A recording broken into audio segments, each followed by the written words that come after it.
verdade, lançando sobre ele toda a vossa ansiedade, porque ele tem cuidado de vós. Amém. Quero pegar esse texto aqui. Que o Espírito do Senhor nos oriente, nos acesse.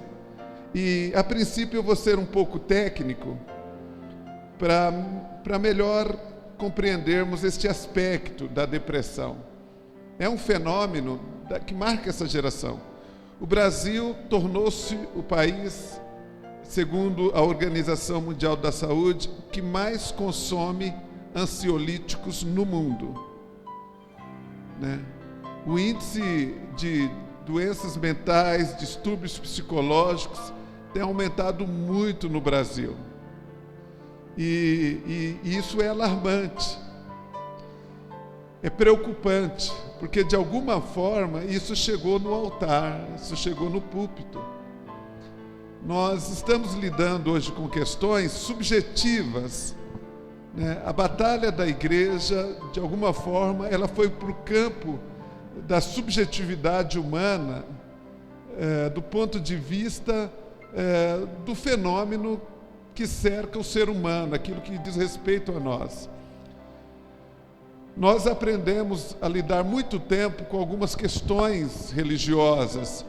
Nós aprendemos a lidar com batalha espiritual, buscar o poder do Espírito Santo, rejeitar muitas questões de hábitos e costumes prejudiciais.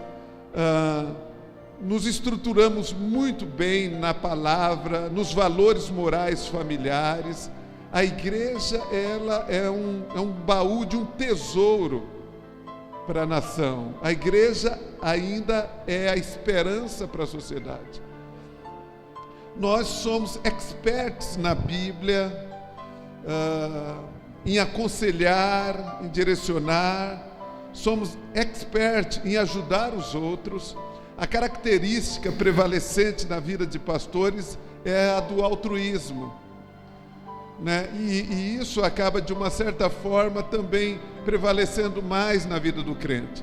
O altruísmo é o contrário do egoísmo. Se do egoísmo o movimento é de fora para dentro, tudo centralizado em si, o altruísmo é de tudo daqui para lá. Então nós sabemos cuidar bem dos outros, ensinar bem os filhos, a esposa, o trabalho, atender os enfermos e tudo, mas nós somos péssimos conosco mesmos. Conhecemos tudo dos outros e negamos a conhecer a nós mesmos. E o altruísmo, ele pode esconder uma certa debilidade nossa, porque pode ser uma fuga, porque enquanto eu estou cuidando dos outros, eu posso ter a justificativa que não tenho tempo para cuidar de mim. Enquanto eu cuido da saúde dos outros, eu posso ter a explicação por não ter tempo de cuidar da minha saúde. Então, um dos fenômenos que é chocante nos nossos dias, segundo até um levantamento feito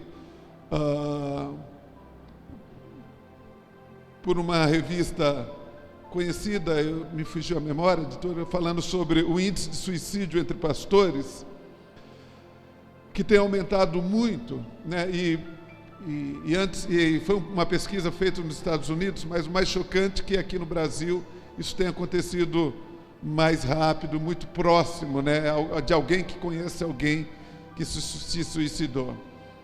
Quando nós poderíamos imaginar que alguém na igreja, um pastor, pudesse tirar a sua própria vida? Sabendo nós que o suicídio não tem perdão. Se disséssemos assim, separou, adulterou, se disséssemos, né, teve um deslize, sei lá, bebeu, não são coisas tão distantes, mas falar, tirar a própria vida, isso é chocante. Se no altar alguém perde o controle da vida, que dirá a humanidade? Como está a humanidade? Então, existem sinais que estão acontecendo e que nós precisamos estar atentos.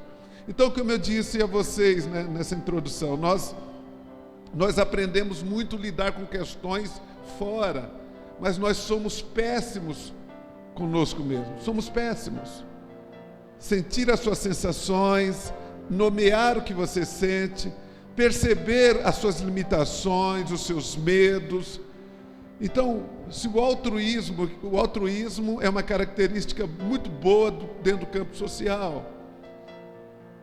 E deixamos de olhar para o ego, porque o ego, o conceito de ego foi adoecido.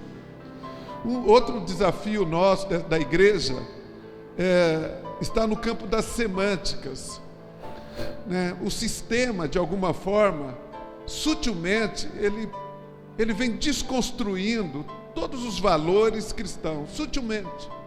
A família, por exemplo, é uma instituição divina, mas o sistema quer desconstruir o modelo de família como existe. E nomeou de uma forma pejorativa família tradicional. Deu tradicional como uma conotação pejorativa, ou seja, é ruim. Ou seja, a tua família, a minha família, ela não é politicamente correta. Os conceitos de autoridade foi adoecido por autoritarismo. Se você falar, você precisa obedecer uma autoridade, isso soa pesado aos ouvidos das pessoas. Você precisa obedecer, isso soa uma anulação de si mesmo. Então, a Bíblia fala que nós temos 3 inimigos: o diabo, o pecado e o mundo. Mas não é o mundo como nós concebíamos há um tempo atrás de hábitos e costumes, mas está falando de regência sistêmica, de como nós somos afetados. Até quando o nosso livre-arbítrio, ele é livre? Eu particularmente penso, pastor Pedrosa, que a única possibilidade de uma pessoa ter livre-arbítrio é se ela nascer de novo. Porque morto não tem livre-arbítrio. Então a única possibilidade de um indivíduo ter uma escolha genuinamente sua é nascendo de novo. Mas eu compreendo o conceito que se deu para as escolhas das pessoas. Só que existe um outro conceito que chama-se alienação. A alienação faz com que a pessoa não saiba de fato como ela está sendo influenciada. Estava falando, por exemplo, nós não escolhemos a comida que vamos comer. Nunca imagine isso. O sistema prepara a comida que você vai comer. Hoje nós temos muitos alimentos novos que foi preparado por um sistema para gerar um comportamento consumista. Não há ninguém aqui nessa igreja, eu não conheço ninguém de vocês pessoalmente, mas vou falar com segurança, não tem ninguém necessitado aqui nessa igreja. Não tem necessitado de comida, não tem necessitado de roupa, não tem necessitado de casa, não há ninguém necessitado aqui. E para ser mais geral, eu posso dizer que dificilmente no Brasil há um necessitado. Nós fazemos parte de uma geração consumista. Eu tenho certeza que você escolhe roupa no guarda-roupa para vestir. Será um exagero da nossa parte dizendo, eu preciso ir no shopping porque eu tenho necessidade de comprar uma camisa. Você pode concordar comigo? Você tem necessidade de ter mais um sapato. Não é uma necessidade. Nós somos de alguma forma induzidos a comportamentos. Houve uma época na minha vida em que eu tinha só um paletó. Hoje eu perco o paletó no meu. Hoje eu escolho que tênis, que sapato eu vou pôr. Eu não tenho necessidade. Eu não tenho necessidade de trocar de carro. Eu sou estimulado a consumir. Eu não tenho necessidade de outro celular. Eu sou estimulado a consumir. A verdade é que o sistema vai criando instâncias, vai criando classes que para você ser aprovado, você precisa atender essa demanda. E se você não atende, você não é feliz. Nós fazemos parte de uma geração que é norteada pelo princípio do prazer. Você precisa ser feliz. E o grande problema é que o conceito de felicidade está associado ao princípio de prazer. Então você vai encontrar alguém no casamento que pode dizer o seguinte: eu não estou feliz neste casamento. Aí você tem que perguntar para ele, o que você quer dizer com que eu não estou feliz? Se alguém vem à igreja e diz, pastor, eu estava tão bem, mas eu não estou mais feliz nessa igreja. Pergunta para ela, o que você quer dizer com que eu não estou mais feliz? A verdade é o seguinte, a igreja parou de me dar prazer. A minha esposa não está dando mais prazer, eu quero ser feliz. Quero ser feliz. Então, a felicidade, ela está associada ao princípio de prazer. Tudo aquilo que me dá prazer me faz feliz. Agora, se não me dá prazer, eu não sou feliz. Quando a gente olha para Jesus, eu pergunto, será que Jesus era feliz? Né? Porque parece que todo o ministério dele foi debaixo de dor. E se existe alguém que pode traduzir o amor genuíno, é Jesus. Então a alienação do que acontece à nossa volta, como isso nos afeta. Eu estou casado há 34 anos. E eu tive que me transformar todos os anos em relação à minha esposa e minha esposa em relação a mim. Sabe por quê? Porque o amor não se acaba, ele se transforma. E eu sou feliz. Sabe o que é felicidade, queridos? A minha leitura é a capacidade de resolução de problemas e conflitos. Porque a felicidade não extingue dor e angústia. Aliás, a felicidade, ela é angustiante. Eu vou dar um exemplo aqui, eu já até preguei num texto, que fala, Salmo 1, bem-aventurado o varão que não assenta na roda dos escarnecedores, tal. Seu prazer é se deleitar na palavra de Deus de dia e de noite. Ele será como uma árvore plantada junto ao rio, cujas folhas não secam e que ele dá o seu fruto no tempo certo. E aí fala que ele é bem-aventurado porque ele está focado na palavra. Ele fala, e não será assim com o ímpio, porque o ímpio é como a palha. E aí eu lembro que eu ministrando a respeito disso, eu falei, qual dos dois símbolos lançados aqui, das duas figuras, árvore e palha, simboliza a liberdade? O que nós chamamos de liberdade, o mundo chama de prisão. O que nós chamamos de felicidade, o mundo chama de sofrimento. Porque imagina só, uma árvore plantada, ela tem raízes. Ela nunca vai sair de lá. Ela vai estar aprofundando raízes. E junto ao rio, ela tem que lutar contra outra variante, águas que vêm. Se você observar árvores perto de rio, as raízes delas são lançadas para todos os lados, para resistir não somente o seu peso, mas como a variação da força das águas. E isso é angustiante, porque é uma força que vem de fora para dentro e ela precisa resistir. E ela nunca vai sair dali. Agora é terrível para pessoas que hoje vivem mudando de um lugar para outro. Ao contrário da palha, que ela é solta, ela não está presa em nada. Ela não tem que dar satisfação a ninguém. A única coisa que ela está presa é em si mesma. Ela não está presa a um casamento, ela não está presa a uma igreja, ela não está presa a um emprego, ela é livre. Então, do ponto de vista do mundo, a palha é solta. Só que ela não tem raízes, ela não tem identidade, e ela não tem vida em si mesma, ela não tem um peso da glória nela.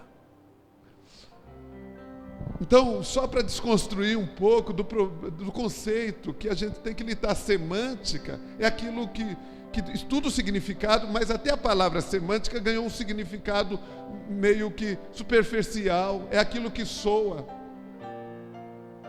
Né? A gente erra muito por não buscar conhecer o significado da palavra, então a gente vai àquilo que soa. Eu tenho uma palavra que eu sempre uso e já vi pessoas falarem erradas, falando assim, olha, você tem um problema latente, e ele acha que é latejar, e latente é oculto. mas soa aquilo que ele imagina que é. Né? Então, tem tanta coisa que a gente vai pelo que soa. Hoje você falar, você precisa obedecer, dói os ouvidos. Dói os ouvidos. Você precisa respeitar a autoridade, dói os ouvidos.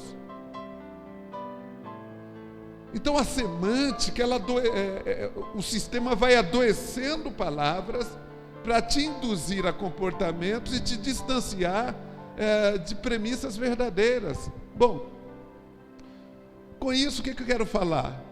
Essa alienação desses conceitos nos afeta e como?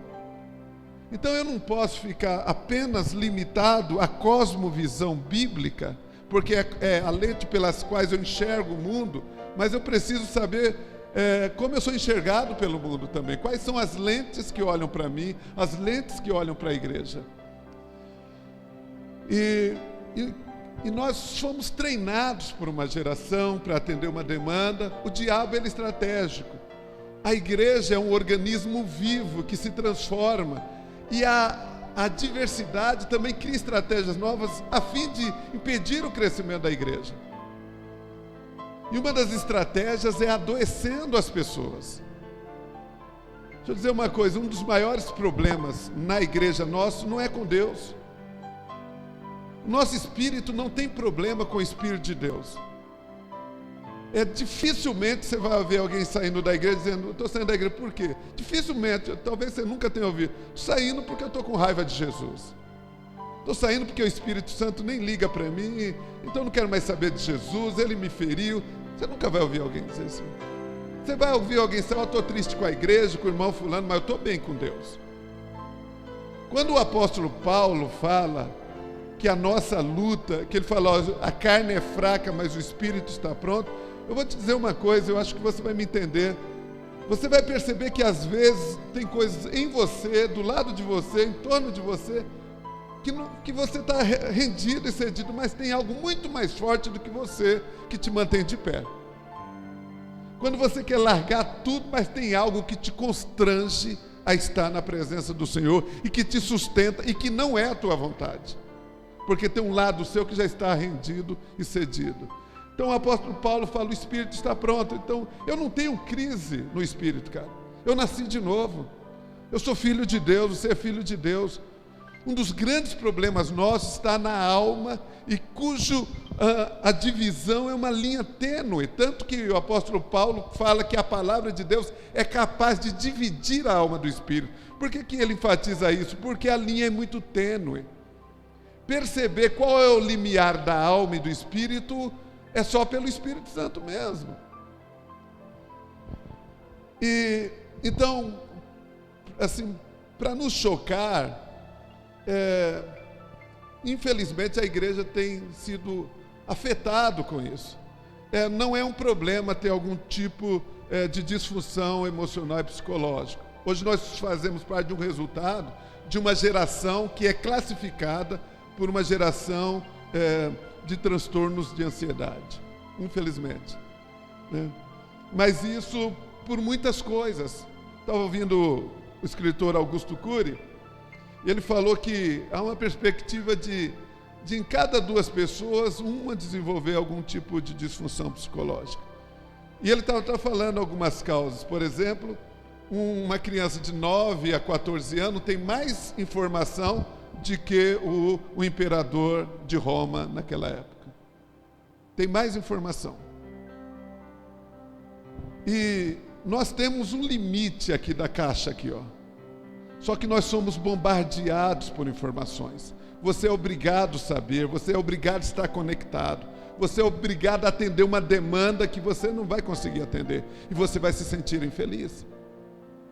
O sistema adoece para vender medicação.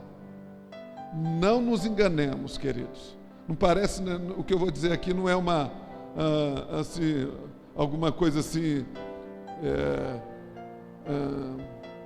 assim, de ficção, uma conspiração sistêmica. Não nos enganemos, existem sistemas pensantes. As pessoas, quando querem vender alimento, eles preparam tudo.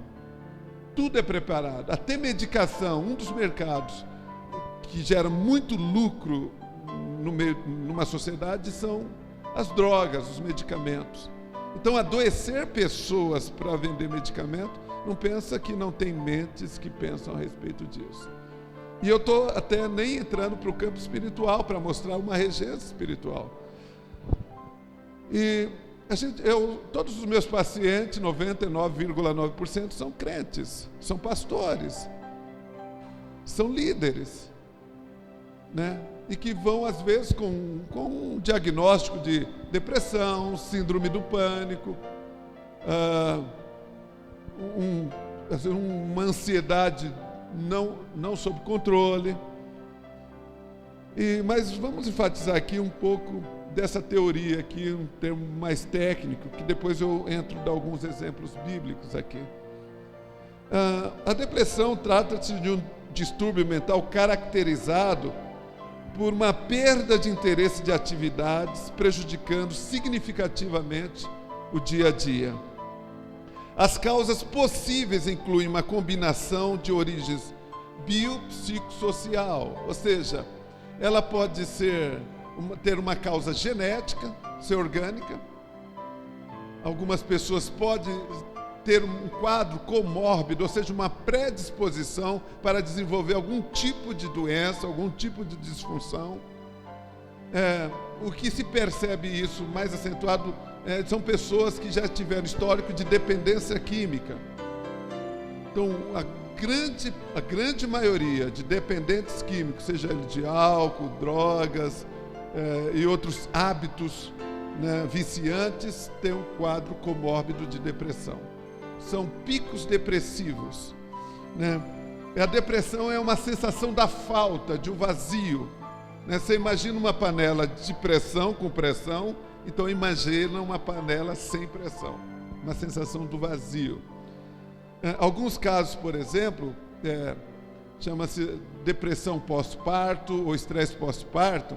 Uma mulher que gestou uma criança por 9 meses, quando ela dá à luz, por 9 meses ela incorporou aquela criança no seu corpo, fez parte dela. Então, quando essa criança sai, ela tem uma sensação de vazio, de falta.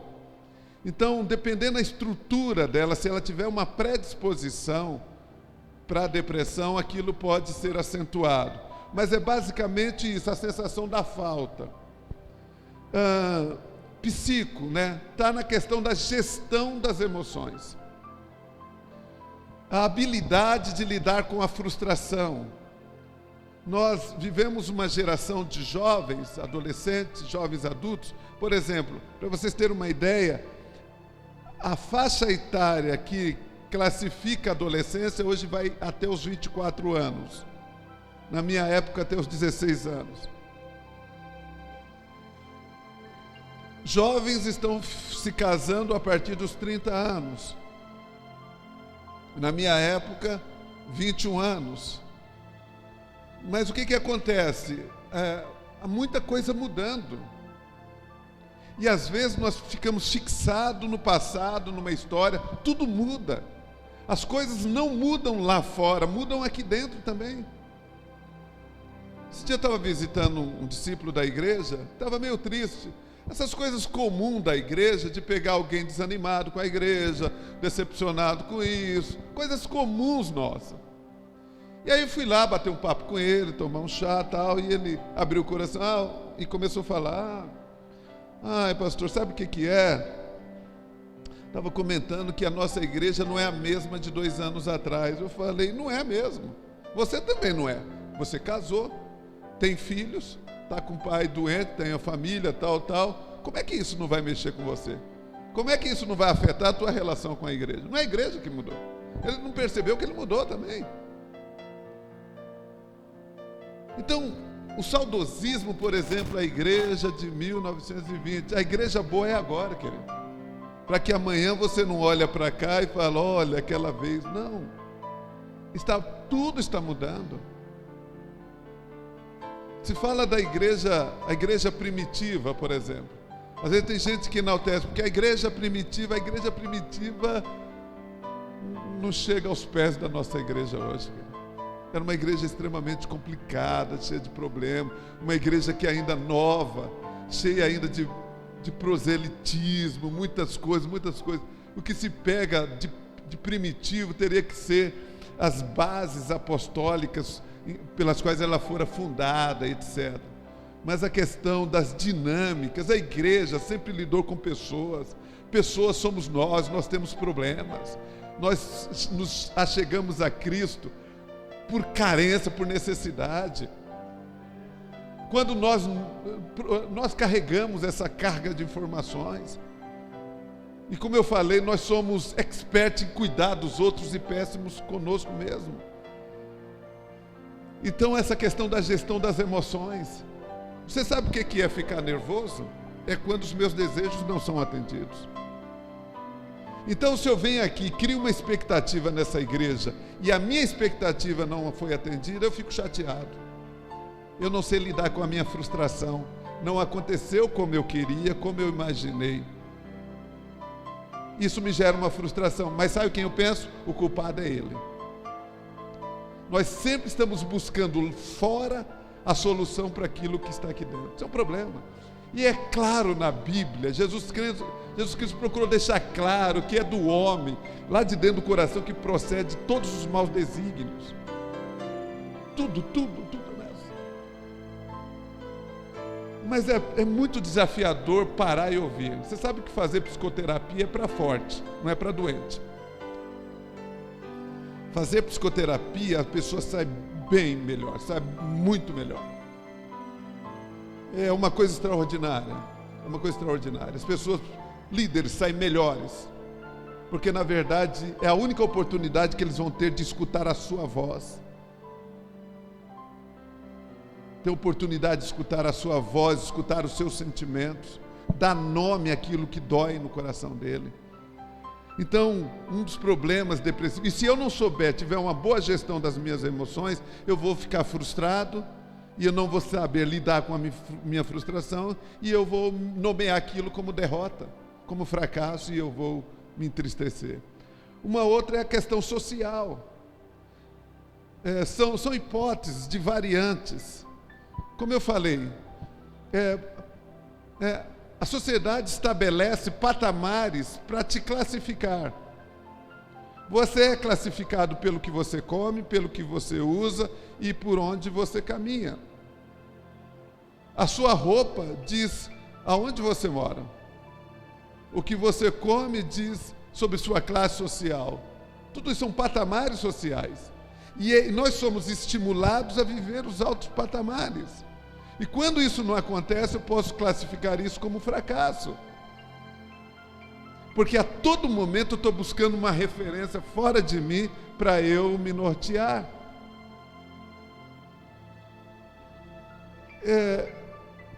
Nós somos disputados, queridos. Nós passamos mais tempo fora, assim, do ponto de vista pontual da presença do Senhor. Vamos pegar aqui presença do Senhor como na igreja ou como no momento devocional e tal. Você não passa o dia todo, 24 horas, lendo a Bíblia, nem orando. Você tem uma atividade, estuda, trabalha, tal. Então, a maior parte do nosso tempo consciente não é aqui. Consciente não é aqui. Então, nós vivemos para atender demandas externas.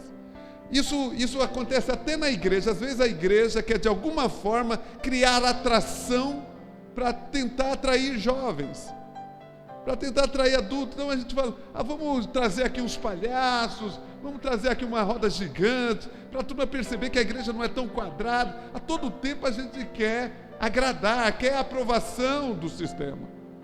Quer dizer, a necessidade da aprovação é inerente ao ser humano. E quando nós não sentimos aprovados, a gente entristece. Vocês estão entendendo? Então, a sensação, por exemplo, de uma persistente tristeza ou perda de interesse que caracteriza a depressão, pode levar a uma variedade de sintomas físicos e comportamentais. E a base do tratamento geralmente inclui medicamentos, psicoterapia ou uma combinação dos dois. Então, Mas eu acho isso muito bom, porque eu me tornei mais humano. E ser humano não é um problema. Eu penso que uma das missões de Jesus, um dos objetivos do ministério redentivo de Jesus, foi resgatar a nossa humanidade. Porque o ser humano não é um projeto falido de Deus, é um projeto segundo o coração de Deus. Tanto que Jesus veio num corpo e ressuscitou no corpo humano, né? A ressurreição num corpo despido de pecado, segundo o primeiro Adão, antes da queda. E hoje já não somos mais alma vivente, mas espírito vivificado. O grande desafio nosso é confiar na palavra, no que Deus quer nos ministrar. Nós desaprendemos a confiar em Deus. Nós acreditamos nele, mas não confiamos como deveríamos confiar. Acreditamos que é poderoso para isso, para resolver e tal, mas confiar nele é outra coisa. Então o sistema, de alguma forma, nos anulou, nos paralisou, com medo. Com medo. Por exemplo, coisa simples, um exemplo básico na nossa igreja. Às vezes as pessoas não dizimam com medo. Com medo. Medo de faltar, medo de não sei o que lá, medo. Jesus não quer o nosso dízimo, Ele quer a nossa confiança, a nossa fidelidade. Ele não quer seu dízimo, quer 100% da tua fidelidade. Quando nós não entregamos, mas não entrega por medo. Só que isso está maquiado por argumentos. Então, de alguma forma, muito sutil, o diabo vai paralisando através de argumentos, através de conceitos distorcidos, e nós vamos ficando alienados e vamos adoecendo. Para mim, às vezes eu vejo pessoas tão com caráter íntegro, pessoa de oração, de leitura bíblica, e desenvolvendo um sintoma de síndrome do pânico. Ele entra em crise. Primeiro porque, da perspectiva que nós tínhamos, como é que um crente pode ter algum problema psicológico? Como é que e outra, está associada à loucura, né? A psiquiatria não é um médico da loucura, é um médico do cérebro, assim como um ginecologista, um pneumologista, é um especialista. Se você tiver que tomar uma medicação para equilíbrio, a questão do cérebro também, por exemplo, se houver uma disfunção, tem os neurônios que comunicam entre si, e eles comunicam uma química, a serotonina, por exemplo, um dos exemplos dessa química, que é responsável pelo humor. Mas quando há uma disfunção nisso, ou a pessoa fica muito eufórica, ou ela fica muito para baixo. Então a medicação, ela é um paliativo para equilibrar isso, não é a cura, é a oportunidade que você tem para baixar a poeira, para que você tome controle das suas emoções, através de algumas atividades comportamentais, e abra-se mão disso daí. Não se fica mais dependente de medicação psiquiátrica, só se você não estiver disposto a reagir. Tá? Em quem acontece isso? A partir de 3 a 5 anos, de 6 a 3 anos, de 18 a 19 anos, até os 60 anos. Existem mudanças de ciclos. Essas mudanças, elas existem algumas janelas que propiciam uma possibilidade de um desenvolvimento de algum pico depressivo. A depressão, às vezes ela é diagnosticada de uma certa forma popular, de forma irresponsável. Porque bastou uma pessoa ficar triste, ela pode ser interpretada como depressiva. Queridos, a tristeza é tão necessária quanto a alegria. Tão necessária. Porque a tristeza nos torna introspectivo, que é o momento que você pode ter consigo mesmo. Mas o que diferencia a tristeza de uma disfunção psicológica é a duração e a intensidade. Por exemplo, se eu perdi um ente querido e ficar um mês triste, é compreensível. Mas se não existe nada à minha volta que justifique a minha tristeza, então eu preciso me preocupar. Uma perda de um emprego, qualquer coisa assim. Mas essas situações, elas acontecem. E os sintomas, elas podem aparecer no humor, né, com a apatia, a culpa, um descontentamento geral, desesperança, essa oscilação do humor, perda de interesse, solidão, tédio, sofrimento emocional, no comportamento, agitação, automutilação, choro excessivo, inquietação, irritabilidade ou isolamento social. Então, teve um líder que eu cuidei, que o pastor que ele já não queria receber mais ninguém. Quando vinham visitar, falou: não quero ver ninguém. Graças a Deus, ele já retomou suas atividades, fez o tratamento certinho e ampliou o seu ministério. No sono, há uma disfunção: ou dorme demais, ou acorda cedo, ou não tem sono. Cognição, falta de concentração, lentidão nas respostas comportamentais e até tendência a sentimento de suicídio, desejo de suicidar-se. Eu costumo dizer, em algum momento na vida das pessoas já passou de forma relâmpago assim, eu queria morrer, assim, dar um fim em tudo isso e tal. Quer dizer, isso, vamos dizer, é comum, mas uma pessoa alimentar e desejar a morte, esse é um processo muito estranho, a sensação de vazio é muito grande. Deixa eu dizer uma coisa, isso não é frescura, isso é sério. A doença, a disfunção psicológica, ela é mais cruel do que a física, a fisiológica. Porque às vezes ela não tem um diagnóstico que te satisfaz. Ela somatiza, ela gera dor. Muitos cânceres são desenvolvidos por questões emocionais. E você sente a dor e ninguém te compreende. Quem entra num quadro depressivo precisa ter uma família muito compreensiva, porque é difícil compreender uma pessoa que cai no quadro. O índice de suicídio entre adolescentes tem aumentado muito, queridos.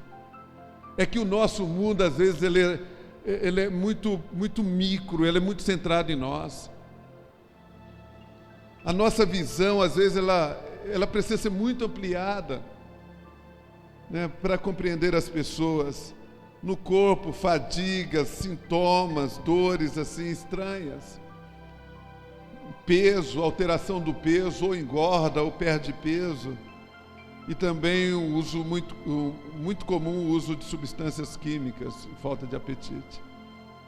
Agora, quem pode ser afetado nisso? Eu tenho aqui pelo menos 2 exemplos aqui bíblicos, clássicos, que é de Elias e Jonas. 1 Reis 19, 4, 5, diz assim, um texto que há uma expressão do profeta Elias. Ele, porém, foi ao deserto, caminho de um dia, e foi sentar-se debaixo de um zimbro, e pediu para si a morte. E disse: já basta, ó Senhor, toma agora a minha vida, pois não sou melhor do que os meus pais. E deitou-se e dormiu debaixo do zimbro, e eis que então um anjo o tocou e lhe disse: levanta-te e come. Então nós temos aqui um exemplo bíblico, que quando a gente lê de forma linear, a gente não entra na história do homem. Essa leitura, essa fala, esse período na vida dele, quando a gente lê, parece que foi de uma esquina para outra, que ele saiu de um momento de conquista, e que o texto fala isso, sob ameaça de Jezabel, mas parece que foi uma questão assim de um dia só que aconteceu tudo isso. E está falando de momento da vida. E houve um momento na vida de Elias que ele foi à frente, ele conquistou, ele desatou, e de repente não era mais aquele Elias. Ele entrou numa crise existencial. Em algum momento ele deprimiu-se. De repente ele vai para um lugar, para um deserto, olha o simbólico aqui. Isolamento, fala: não quero ver mais ninguém. Vai para o isolamento. Foi para debaixo de uma árvore e se rendeu e falou: eu quero morrer. Chega. Como é que se explica isso? Isso daqui não é espiritual, está falando da disposição da alma. é muito comum, como eu acabei de dizer, tem homens extraordinários que têm uma vida contraditória. Você deve conhecer alguém que ela é assim, uma mulher de oração e tal, e tem problemas com filhos, né? Às vezes são tristes, vivem reclamando de um lado, do outro. O que tem de pastores hoje desistindo do ministério? O problema nunca foi o rebanho, porque a igreja é do Senhor, a noiva é linda, é maravilhosa, a noiva é santa, é pura, mas às vezes a instituição denominacional adoece o indivíduo. Há tanta demanda em torno dele, por número e por resultados, mas não conhece a humanidade dele. Quer ver? Vou dar um exemplo, isso daqui não é pessoal, mas o pastor Pedrosa sabe muito bem o que eu estou falando. Eu servi a denominação desde que me converti. Quando eu saí, aliás, eu fui tirado por carta. Por carta, só por não concordar. Eu falo, pastor Pedrosa, discordo do seu ponto de vista. Por isso, só por isso, foi mais ou menos isso. Só, por carta. Eu sou apenas um número. Se não é a nossa estrutura de relacionamento com Deus, etc., tal, quantos adoecem? Não é a igreja, não é o chamado pastoral. O ministério pastoral é excelente. Para mim é uma das melhores coisas que aconteceu e acontece na minha vida. Cuidar de pessoas é o desafio do pastor. O pastor é alvo de projeções. Se às vezes a esposa não estiver bem com o marido, vai projetar isso no pastor, porque é a figura de autoridade. Se não relacionou bem com seus pais, vão projetar no pastor. Vão projetar. E só que eu tenho que entender que isso diz respeito à pessoa, e isso eu não posso absorver e apropriar-me como meu.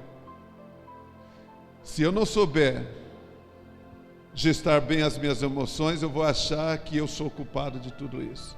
E eu vou adoecer.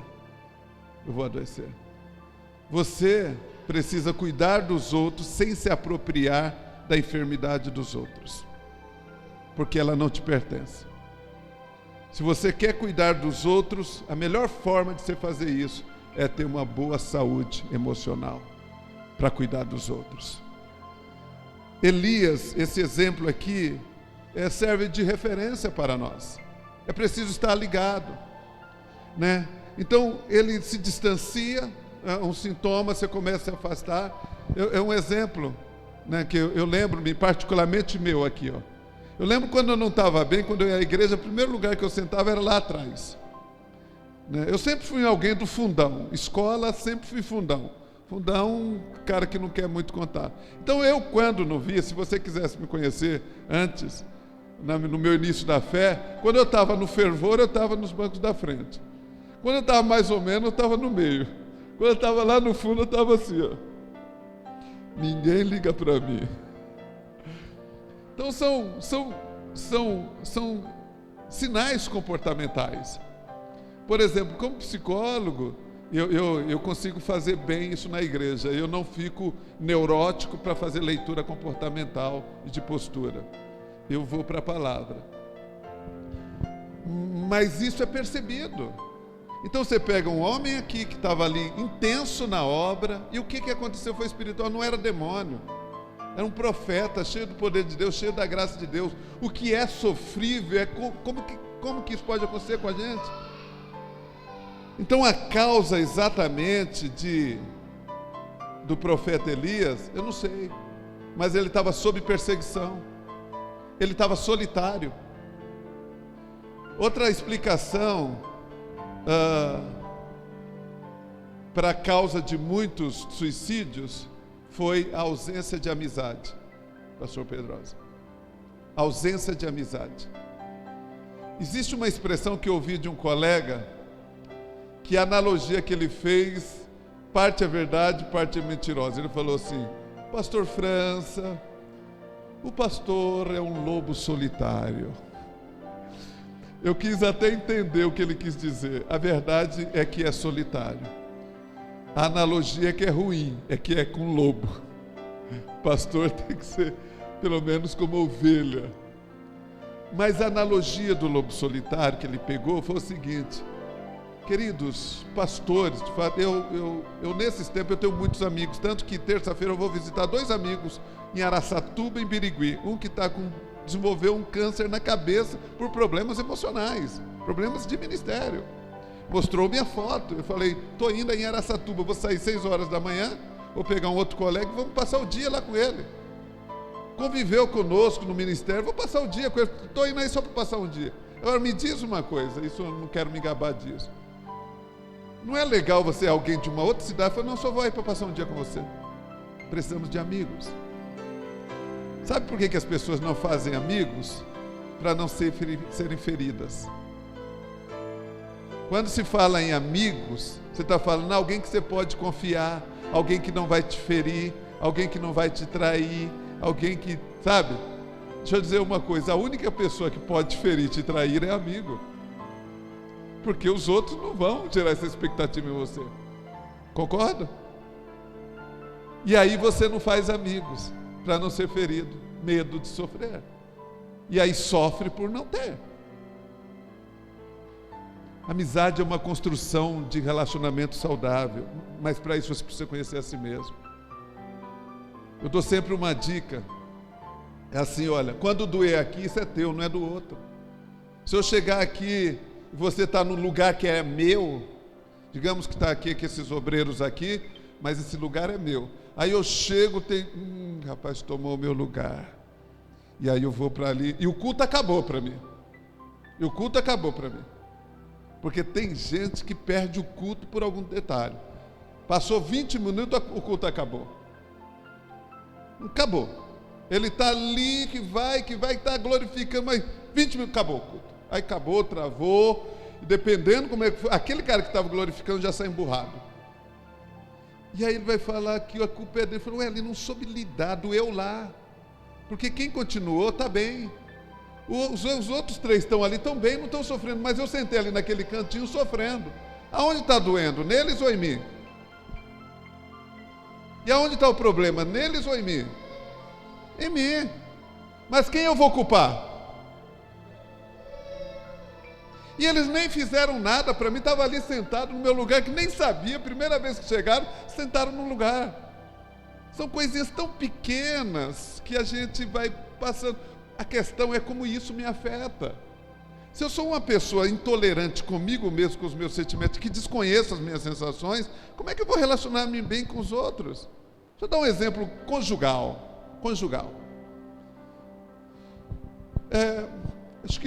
Eu penso que na grande maioria dos homens, quando vão procurar suas esposas na intimidade, se porventura estiverem indispostas por alguma situação, o cara fica emburrado. Pelo menos comigo era assim. Então, quando eu ia buscar à noite e tal, e aconteceu dela, eu não estou bem hoje, nos dias eu virava e ficava com raiva. E fazia questão que ela soubesse que eu estava com raiva, para ela se sentir culpada. Ela vinha conversar e eu... Isso a gente já era pastor, né? Aí teve uma vez que eu cresci e amadureci. E aconteceu esse episódio, eu fui procurar, não estou bem, eu virei a costa, fiquei com raiva. Ela, você está com raiva de mim? Não, você está com raiva? Eu falei, estou. É de mim? Eu falei, não, é de mim mesmo. Porque você não é obrigado, está sempre pronta para atender a minha vontade. A raiva é minha, eu tenho que trabalhar a minha frustração. Essa frustração é minha. Então, quando eu entender que essa frustração é minha, eu vou me relacionar bem com o meu amigo. O meu amigo nem sempre vai estar do meu lado quando eu preciso. O meu amigo nem sempre vai dizer sim para aquilo que eu propor. Esse é meu amigo. O meu amigo vai falar, você está errado. O meu amigo vai me corrigir. E o meu amigo vai me confrontar. Porque só amigo confronta. Um segundo exemplo aqui, exemplo de Jonas, né? E Jonas aqui nos dá nós conhecemos esses textos, mas eu quero olhar por essa perspectiva humana, da nossa humanidade. Esses 2 eram profetas hábeis, extraordinários no seu ministério, péssimos para lidar com a sua frustração. Jonas parecia uma criança infantil. Quando Deus pediu para ele ir na direção e ele não concordava com Deus, ele pegou e foi para outra. Parecia uma criança birrenta. Gente, Um dos grandes problemas são adultos infantis. E homem, isso é clássico no homem. Uma vez perguntado a Freud por que na psicoterapia os homens correspondiam mais rápido. Freud disse o seguinte: quando chega o tempo para voltar na infância, eles já estão lá. As mulheres não. Então as mulheres demoram para chegar, mas os homens já estão lá. O comportamento infantilizado em homem é uma coisa absurda, gente. Absurda. E Jonas, né? Então, o que aconteceu? Ele, como já é sabido a história, em vez de ir para um lado, ele foi para o outro. E aí, aqui algumas analogia que eu fiz da sonolência, que é uma das características depressivas. Então temeram os marinheiros e clamavam cada um ao seu Deus e lançaram ao mar as cargas e estavam no navio para aliviarem o peso. Jonas, porém, desceu ao porão do navio. Isolamento. Olha o homem de Deus. Deus escolheu o cara ponta de lança para entregar uma palavra de destino a uma nação, gente. Uma palavra de destino. Era a pessoa indicada. E ele ficou emburrado. Então porão, isolamento. Você vai imaginar o tempo que você está na igreja, eu como pastor, pessoas que de repente têm uma postura assim que você fica, mas como? O homem estava bem, o homem pregador, o homem tal, de repente está isolado, está emburrado. E tendo-se deitado, dormia um profundo sono. Olha aqui a analogia. Então, como é que essas questões da alma podem afetar a espiritualidade? Porque Satanás é estratégico. Deixa eu dizer uma coisa. Deus te selou para o dia da redenção. Selo é a garantia. Você nasceu de novo. Você é filho de Deus, querido. Eu não consigo imaginar de outra maneira. Você é nascido de Deus. Não se nasce pela metade, não se nasce em pedaços. Você nasceu de novo. O diabo não pode tocar nessa área, mas ele pode afetar essa área por outras instâncias, ou pelo físico ou pelas emoções. Por exemplo, eu sou pastor, a minha emoção oscila. Tem dia que eu estou em casa que por exemplo, eu aqui no púlpito, eu sou um bom comunicador, mas eu sou um péssimo do tete a tete. Mas em casa, o meu relacionamento com a esposa, eu não estou bem para conversar, eu não estou bem. Né? Como eu tenho 54 anos, os meus hormônios, a gente vai mudando, as coisas estão mudando aqui dentro. Eu estou ficando saraiva. Saraiva, intolerância zero. Sabe que você passa assim, a pessoa não pode perguntar 2 vezes a mesma coisa? Você fez isso? Falei, fiz. Daí a pessoa pergunta, você... Sim. Mas eu me reconheço, eu não posso estourar nos outros. Eu não posso pipocar nos outros. Cara, a gente vai... Está aqui, ó. Estou envelhecendo. Aquela lâmpada que fica acesa no quarto. Aquela torneira que goteja. Sabe? Só que eu tenho que entender que essa angústia é minha, não é do outro. Eu tenho que entender que é aqui, o meu desafio é aqui. E outra, se eu não estou de bom humor, o outro não é um balde para eu vomitar nele. O outro não tem que entender, tem que me engolir assim. Não é porque eu não estou bem que os outros têm que entender em casa que eu não estou bem, que ele vai entender. Não. Então arruma um jeito, sai, vai caminhar, vai beber água, vai para a academia, vai correr, desencana. Joga isso em algum lugar, menos nas pessoas que você ama, que está do seu lado.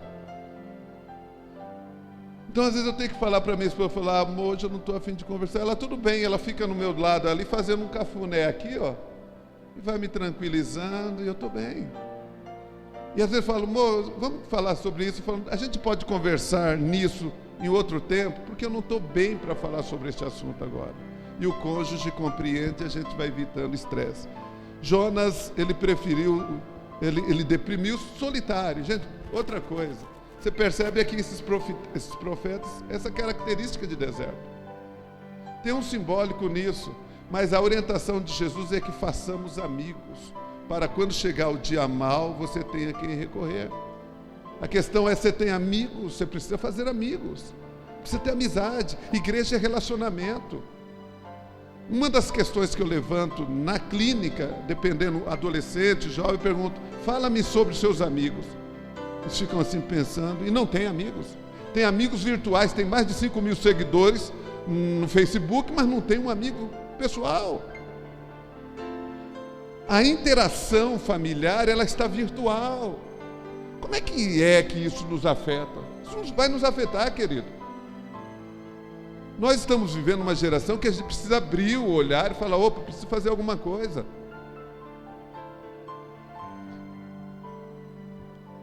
Outra coisa, Jonas, a evitação, a fuga, que porém Jonas se levantou para fugir da presença do Senhor para Tarse. Então, olha só, essa questão da evitação, da fuga, ele, de alguma forma, vai falando de algum tipo de mudança interna. E nós precisamos estar conscientes disso. A culpa não é das estrelas. A culpa não está lá fora, é aqui dentro. Aqui dentro. Se nós não tivermos domínio próprio, nós não nos atentarmos a isso. Me tornei uma pessoa melhor quando comecei a, de fato, conhecer quem eu sou. Porque a questão do ego que foi adoecido, como eu falei, pelo adoecimento, se falar assim: eu fiz, esse cara é orgulhoso, egoísta. Não, querido. Hoje se usa um termo cristão, nós fomos, e quando só foi um, só para que ele não seja mal interpretado. E se ele compra um iPad, às vezes fala: olha que Deus me deu. Você acha que Deus é tão melindroso que vai ficar chateado porque você comprou um iPad e não disse que foi Ele quem deu? Passamos a pensar Deus a partir de nós. E eu costumo dizer o seguinte: você sabe qual a maior expectativa de Deus? É de nos ver crescendo, de ver o filho falando assim: olha, você viu? Viu, Jesus? Sozinho, resolveu lá o problema. Você não se alegra quando teu filho tem resolução de problemas. Você fala: olha o que o meu filho fez, olha, cresceu. A professora fala: olha, vou elogiar o seu filho porque tem um traço. Você fica feliz. Quando você cresce, quando você desenvolve, você glorifica o nome do Senhor, querido. Então, só que falar eu fiz, parece que você está ocupando o lugar de Deus. Gente, Deus é muito grande. Nós temos um Deus soberano que não depende de nada de nós para ser quem Ele é. Ele quer que cresçamos, quer que sejamos saudáveis nas nossas emoções, sabe, para que o nome dEle seja glorificado. Vamos olhar com carinho para a questão da saúde emocional. Vamos olhar com carinho, né? Como eu disse, todos os meus pacientes que já passam comigo, eles são evangélicos, problemas conjugais, e a grande maioria, eu trabalho sempre a questão da individuação de cada um. O casamento não anula o outro, de jeito nenhum. Por exemplo, eu sou um indivíduo, a minha esposa é um indivíduo. Se eu for um indivíduo saudável, o meu casamento será saudável. Se a minha esposa é um indivíduo saudável, o meu casamento será saudável. Então eu tenho que trabalhar essa questão da individuação, porque existem outros fenômenos que somente uma sala de aula por muito tempo. Mas eu procurei de alguma forma ser bem sucinto, mais objetivo para explicar isso. Se você tiver alguma crise, alguma disfunção, outra coisa, como eu falei, não é porque você tem um período de tristeza ou uma sonolência, alguma desses sintomas, que você está com depressão. É um quadro de tudo isso. É muito ruim, nem deseja, nunca imagine, e nunca critique quem entrar por essa situação.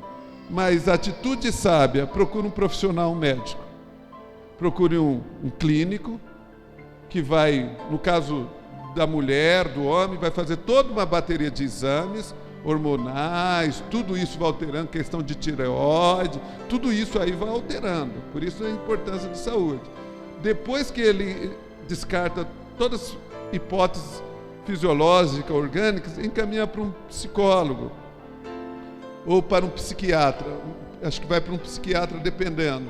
O psiquiatra vai fazer uma leitura, uma entrevista e vai ver a necessidade de medicação ou não, senão encaminha para um psicólogo, que por algumas psicoterapias, os psicoterapeutas têm umas linhagens psicanalíticas, comportamental, e eles vão ajudar nesse aspecto, te torna uma pessoa melhor. Então é bom estar atento a isso. Amém? Afeta a espiritualidade, porque abate o ânimo, né? Começa a somatizar e a gente não entende o porquê disso tudo. Vamos orar sempre pelo nosso país, pela nossa família. A dica é atividade física para nós, passou dos 40 anos, caminhada, porque vai ajudar o cérebro a produzir química. Hoje a academia é uma questão de saúde pública mesmo, tem que fazer atividade, porque nós estamos andamos muito de carro, pouco caminhamos, então é necessário. Então, quais são as orientações que eu dou? Primeiro, dependendo do grau da depressão, a avaliação, procura um psiquiatra. Vai passar 2 medicamentos, um antidepressivo e um ansiolítico. São medicamentos que vão deixar a pessoa boa, assim, parece que ela recebeu um milagre, mas depois ela fala assim, só que você precisa com um psicólogo, para que ele comece a fazer alguma atividade física, caminhadas, musculação, não para ficar bombado, para nós que estamos assim, vai perdendo força musculatória. Tudo isso vai estimulando o corpo a produzir a química necessária para que você tenha uma saúde mental boa. E você tendo uma qualidade de vida boa, você vai perceber que você pode prestar um culto melhor. Quando a gente está doente, a gente fica intolerante, insuportável quando a gente está com dor. Então é compreensivo isso. Então isso é sério, tá? Não é coisa da cabeça, não é frescura. Infelizmente, isto é uma característica de uma disfunção assim, mundial, assim, por se dizer. Nós estamos vivendo uma fase difícil. Amém? Quero orar com vocês. Sim. A frustração é o seguinte. Obrigado. Se tivesse essa oportunidade para perguntas, o que é frustração?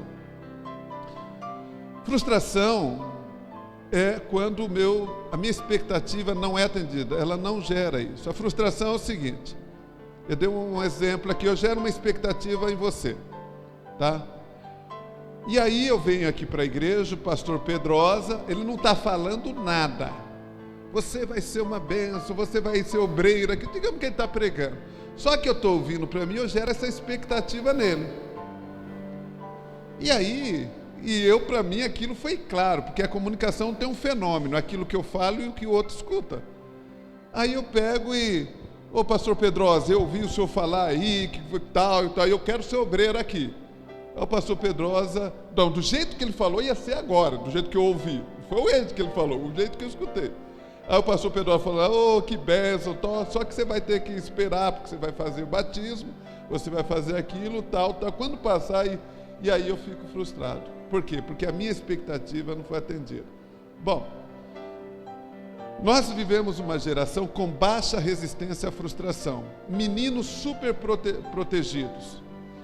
Crianças que foram cuidadas de uma forma assim, super protegida, vocês vão criar um problema para a sociedade. Porque eles não sabem lidar com limites, com negação. De uma certa forma, todos nós queremos romper. A frustração, ela é a deparação de uma negação, de um limite, dizendo, daqui você não vai. Isso gera uma angústia. Toda frustração gera angústia. A angústia, querido, sabe aquele apertinho que dá no seu coração? Sei lá, uma angústia assim de tristeza, tudo. a angústia é a sinalização de que você precisa resolver um conflito.